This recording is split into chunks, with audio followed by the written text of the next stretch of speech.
Now, resource capacity. In resource capacity, we have created the resources, and we can add to it later. So at this point, when we create it, let's look at it. The resource capacity. What's the capacity? Means in depth knowledge of maximum. Max means that the availability of this particular resource. If this project manager is going to be available for 100% available, if his time is going to be split, but it's going to be 100% available. But if we said, let's say we have 3 project managers that are going to be doing work on this, we're going to be having 100% availability in 3 places. That's 300%. We're going to apply it later. If this assistant project manager is going to be available on the only 50%, can enter 50%, means the capacity in this project is going to be 50% availability. Maybe he's having some other things to manage somewhere else. Now we have designer. How many designers do we have? Let's say a designer, for one designer is going to be 100% available. But here we have 2 designers. So that means we are having 200% means 2 designers going to be available in 100% capacity. Then we have the developers. We have 4 developers that are working it. So we are going to be having 400 availability. It's going to split it across all the developers that we're going to be having. Now, because the rate we are going to be paying is going to be 100% in 4 places. Now we go to standard rate. Standard rate is the actual the pay per tax, the pay per tax that they are doing. Now we work in hours. We can also work in weeks or months, depends on us. So we said the project manager is going to be taking 2,500/week, right? Then the project assistant is going to be working in hours. Is going to be taking 750 per hour. Then we have the designer. Is going to be taking 800 per hour. Then we have the software tester. Is going to be having 550 per hour. Then we have the developer. They're going to be working a stretch of per hour. So we have 900 per hour. So that's that. Then the next thing is, what if they have overtime work that we call overtime rate? Means maybe you're supposed to work 8 hours and you're working 9 hours. So at times it comes like in construction when they cast a decking and the decking cannot be finished in 10 hours and it's overflowing to the 9 period. So we need to pay people for extra hours. So let's say the project manager sometimes can have $100 extra time. Then the developers, because their work is merged, they can have about 75 extra. But this will not be calculated on every calculation on the standard calendar, except it will overflow beyond the time. This is where we're going to stop. We're going to talk about other parts later. Now, sometimes we may have confidential information about the pay per tax. Now, look at it. For us to secure some of this information, because sometimes some of the information we have about the pay of people may be only known by the manager or the top or senior staffs. Now, sometimes we need to make it confidential so that people will not have access to this. For us to do that, we'll go to our file. Then you go to Save As. In the Save As dialog box, what you're going to have is you go to Tool. In the Tool, you go to General. In the General, you add a protection password. Our password is going to be 12345. 12345. Double click. Okay. There you go. Set write reservation password. The same thing I want. I will enter 1, 2, 3, 4, 5. 1, 2, 3, 4, 5. Then I click OK. 1, 2, 3, 4, 5. So then I'll save.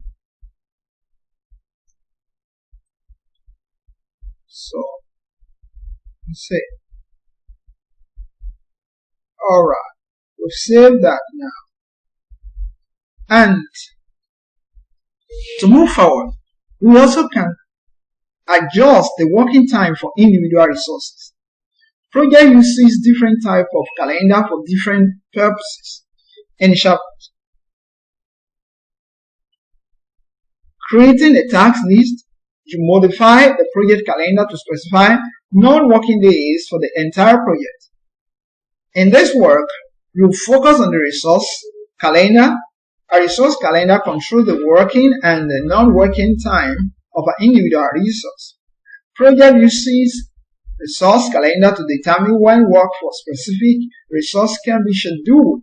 Resources calendar apply only to work resources, people and equipment, not to materials or cost resources. When you initially created a resource in a project plan, project create a resource calendar for each work resource.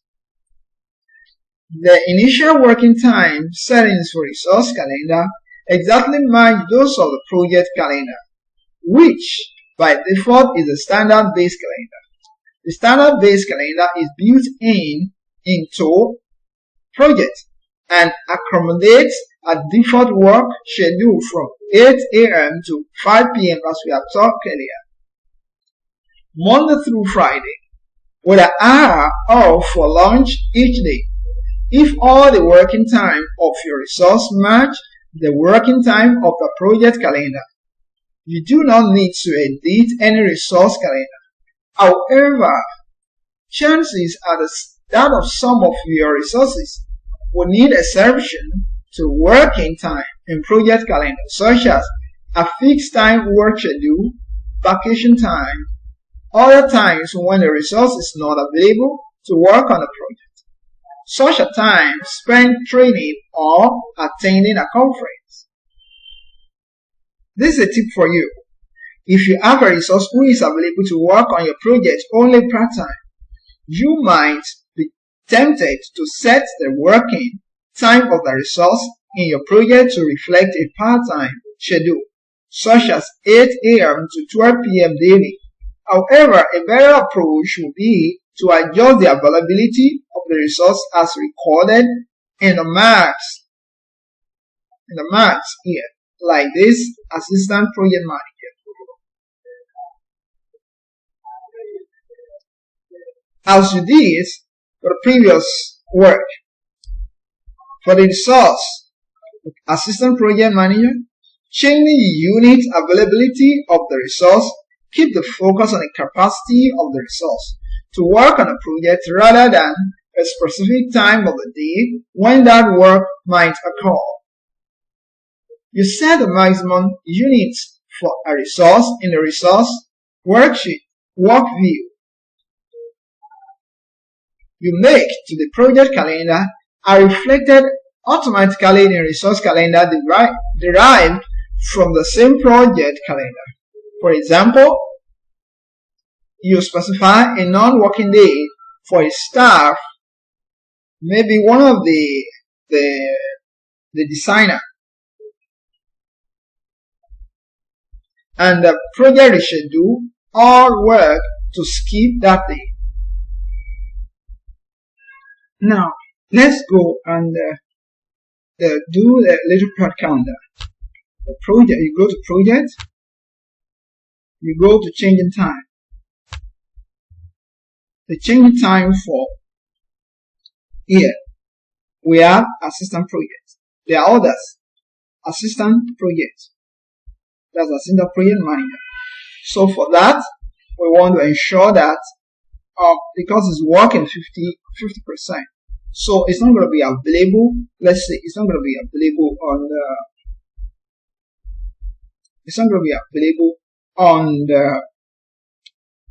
on the Thursday and Friday, second and third. So what we do here for the non-working hour, for the days, we're going to have so go ahead for the exception day. We have a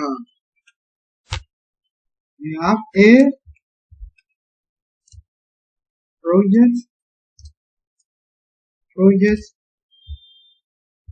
manager going for site visit. So the start date is going to be the second to third. So there will be no schedule for the Assistant Project Manager on this day. There will be no schedule. I will click OK.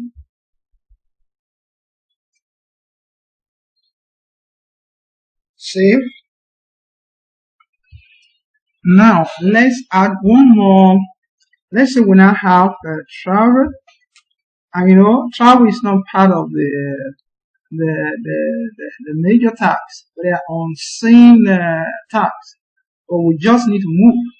Now this is going to be cost, and cost doesn't have maximum unit, and doesn't have maybe an hour, but depending on the cost of traveling.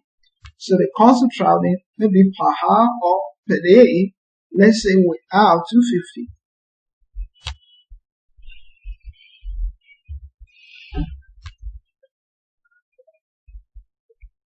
It also doesn't have overtime.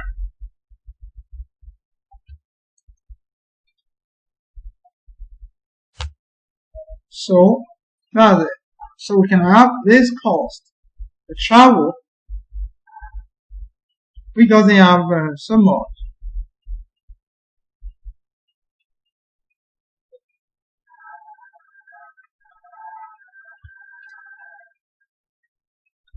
Note that we are going to be assigning the cost to augment our resources. You might recall that you can record any additional information about it in a note. For example, if a resource has flexible skill that can help in project, it is a good idea to record this in a note. In that way, the note resides in the project plan and can be easily viewed or printed. If you enter resource notes relevant to the website development project, you enter a task note via the task note button, as we have done before. You can enter resource notes in a similar way via the notes button on the resource tab of the property group. You will use the different method. You will use the resource form, which allows you to view and edit notes for multiple resources more quickly. Then switch to your resource tab, then go to your resource note. In this, we said this task is for mobility. We can increase it. We can also go for any other resource. As you can see, the same way we actually added there. Some of the key points I want you to take home is recording resource information in your project plan helps you better control who does what work when at work cost. Work resources perform the work in a project. Cost resources account for the type of expenses that you may wish to track across the project for accountability.